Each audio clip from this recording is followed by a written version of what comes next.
My name is Tim. And where are you from? I'm from Germany, but I've lived abroad since I was like 9 years old. I was living in Italy for 7 years, Philippines for 3, and I moved to England for 2.5 years or something. Then I moved to Korea for 3 months, then I moved back to England, and now I'm back here, Philippines. I see.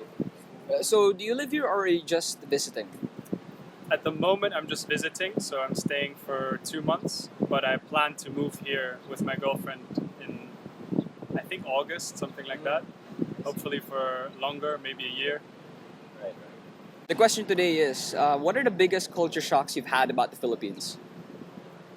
That's an interesting question. So the first one is basically my parents told me the first time I moved to the Philippines, it was because of my parents, and it was my dad's job, and he got a job offer in the Philippines from his company. And they basically called him up and were like, hey, would you be interested in working in the Philippines? And he was like, big step, because we were living in Italy at the time. And he basically told them, oh, I have to think about it. And they were like, yeah, sure, no worries. We'll give you until tomorrow.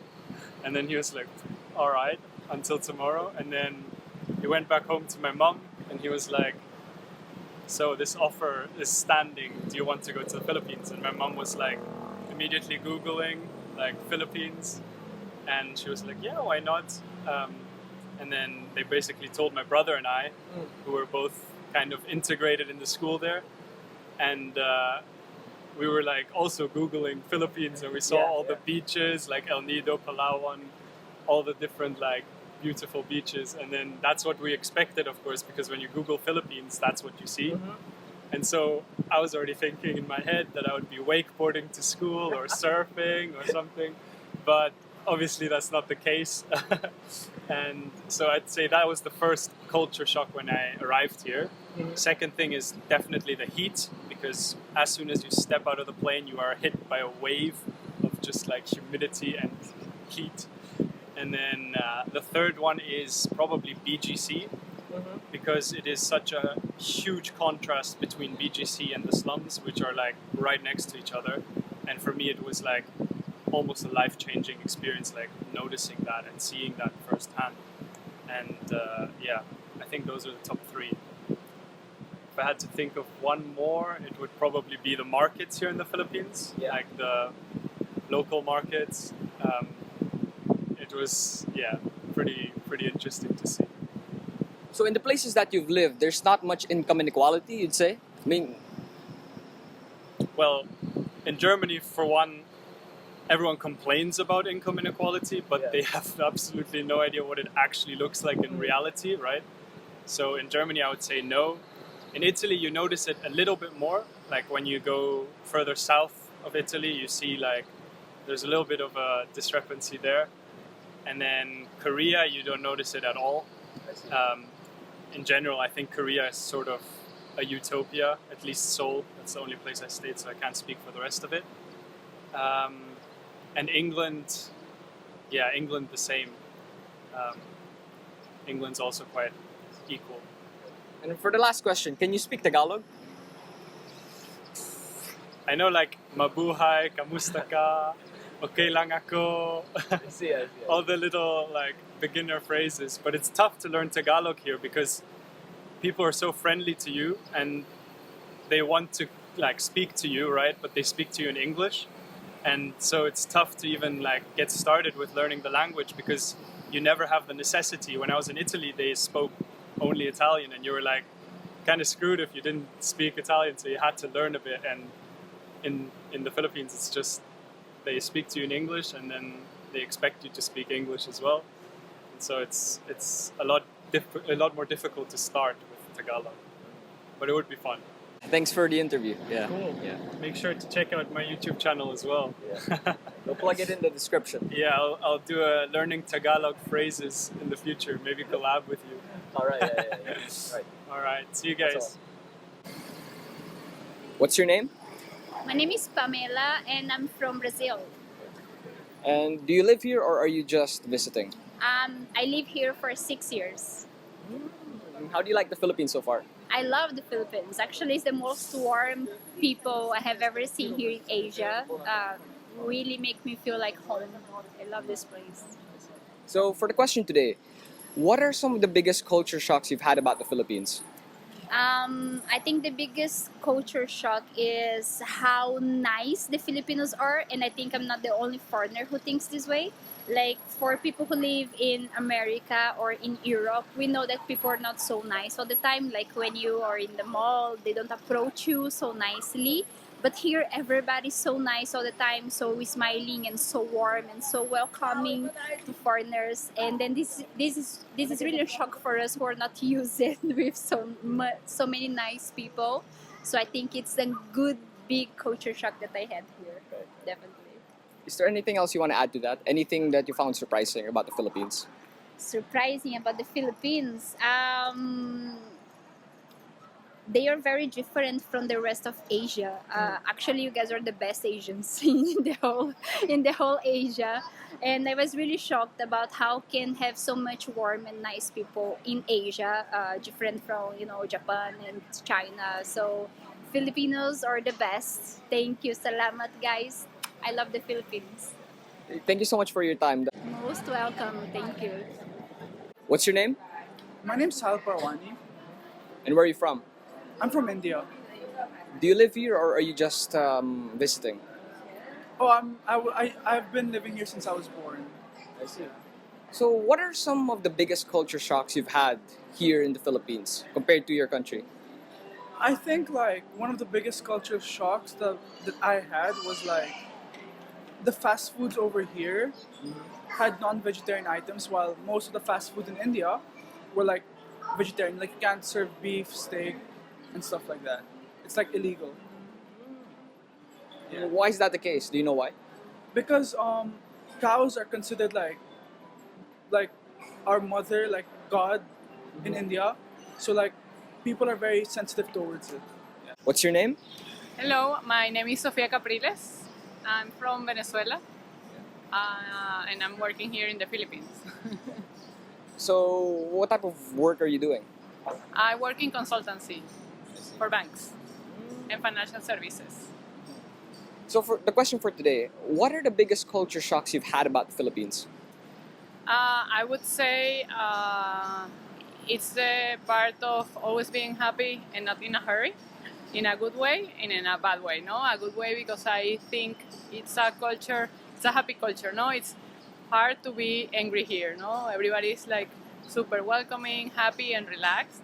And that's in the good sense. And then in the bad part, or let's say the more challenging, is the sense of you're never in a hurry, no? So sometimes you need to be in a hurry or have things fast and on time, and that is challenging when working with deadlines, etc. Because that sense of a hurry needs to be pushed more intensely. But overall, no, it's a good culture to work and to live in. Is that a stark contrast between your country, compared to your country rather? Maybe not with my country because I'm from Latin America, but I've been working in Europe, no, and also I'm part German. So generally in Europe, people have that sense of immediateness and urgency more developed. So everything is for now and fast, and so it's a little bit of a shock when you come here and everything takes their time, you know. Is there anything else that you found surprising about the Philippines?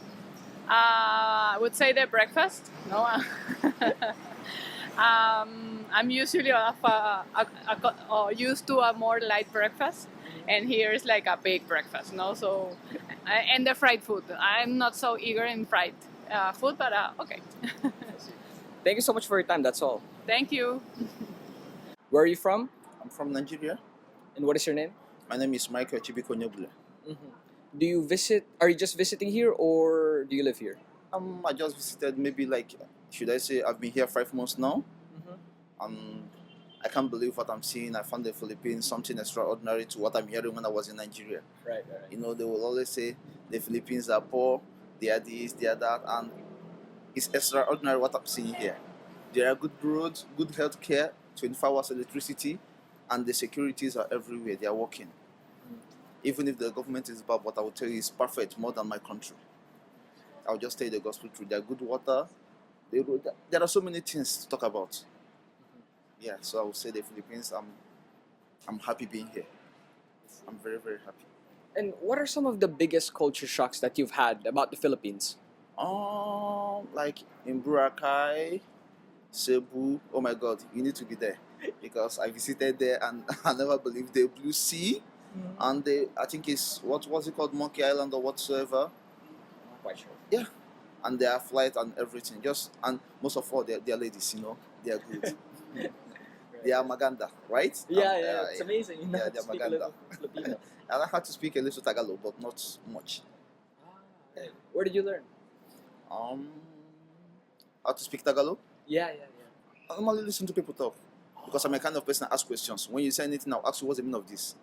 So I learn. So that's how you picked it up. Yeah, that's how I pick it up.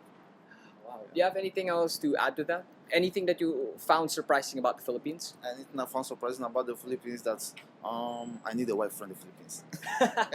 Yeah, They are good, they are caring, they are kind, and most of all, they have a very big heart. They can accommodate, not like other countries. And like I was thinking that they are racist, but no, they are not. They are very good, they are very kind. And I must say, I recommend the Philippines for everyone to visit for tourists. It's very good. Right. Thank you so much for your time. I really appreciate it. You're welcome, my friend. You're very Thank welcome. You're welcome. Okay. What is your name? Alona. And where are you from? Oh, I'm from Ukraine. Oh, yeah. No, ты говоришь по-русски? Yeah, I can speak Russian as well. I can speak Russian, Ukrainian, English.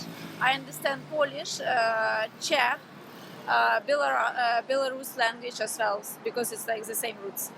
Хорошо, очень отлично. Мы можем поговорить по-русски позже. Yeah, sure. Кстати, are you just visiting in the Philippines or are you living here? I'm living here for past 3 years. I arrived here before COVID happened, so the most sucks time in the whole planet I was in Philippines, wearing face mask, facial, and all this around. I see. So, what are some of the biggest culture shocks you've had about the Philippines? Oh, I would say the biggest positive shock is that people here friendly as hell. They're gonna help you as much as they can, even if they don't speak English, even if you're somewhere in the province.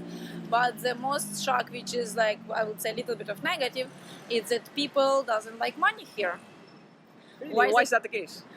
It's just sometimes when you have employee and they work few days and later they don't show up and you text them okay, I understand you probably doesn't want to work with us. It's fine. Can I get your Gcash or any possibility to send you money? They will never reply to you. They will never come back to pick up the money. They just it. And you're but it's your money. I'm yes, I understand people connection. You can work with somebody and you don't like it and it's fine to leave. But I appreciate you and I respect you. I want to pay you for your time. Even if we don't work anymore together. And they're no. I need to go to the province and never come back for the salary. So it's happened quite a few times. And I think why it's happened like that, it's just because Filipino culture avoiding conflicts so badly. They will tell you yes, and smiling till the point that it's already insane. They're no, says it no, I don't like it. No, it's not mine. No, I don't want it. No, they're yeah. And never say them. Even if you ask them directly, what do you think about it? So you need to build long, really long relationship with your employer, or even with your Filipino friends, that they start to tell you what they feel. Because even if you're friends, sometimes they still have I think it's so deep in the blood, as the same as for Ukrainian, we love borscht so much. It's the same level. Filipino people don't like conflicts on that level. They're nah, even if it's your friend. But I think it's normal sometimes to be angry, sometimes to feel that it's not mine, sometimes feel that you pissed off or you just don't want to do something. But they will never tell you about it. They will hold in them emotions so long. So it's I would say it's the biggest shock for me. Is there anything else that you found surprising about the Philippines? I would say it's also people likes lines. Why they like lines? Because like sometimes they just like you going somewhere and you see a line, they will not ask for what this line. Yeah. They just stand in the line, and later, a few hours later, you figure out that it was line in the wrong place, and you're like, oh, okay, I'm gonna stay in another line. It's some of the funny part because like I'm seeing consistency in it, like, but you know that you can avoid this line just to ask like, oh, I need which window I need. No, like, I'm gonna stay in one line. What else? Give me a second. People following the rules. I would say it's probably good for the government, but I don't think that it's good for actual people because of not always people who put in the rules, putting them for you. But here, what is like surprised, the Filipino people will follow the rules so straight. Sometimes I don't ask questions. I'm having a lot of conversation with my friends when I was like, why? And she cannot answer because she never asked this question. She never asked like why. Like when it was COVID, it was so clear. So you can go inside the restaurant only in face mask and facial. But after you replace your order and sit to the table, you can remove your facial and face mask. But you cannot enter it without facial and face mask. And when you ask a person why, they like, because it's rule. I'm like, but this rule doesn't make sense. If I will sit in, I need for this 1 meter to enter face mask and facial. Yes. But later when I be on the table, I can remove it. Yes. Where is the logic? It's a rule. So that's why it's just like some of the parts that like it's good that people follow the rules. Like I probably would say that in some of the countries, successful countries, people following the rules. But it's good when people also understand the rules or they question the rule because some of the rules can be really ridiculous. Yeah. Я просто хочу сказать спасибо большое за ваше время. Welcome. Always welcome. See you.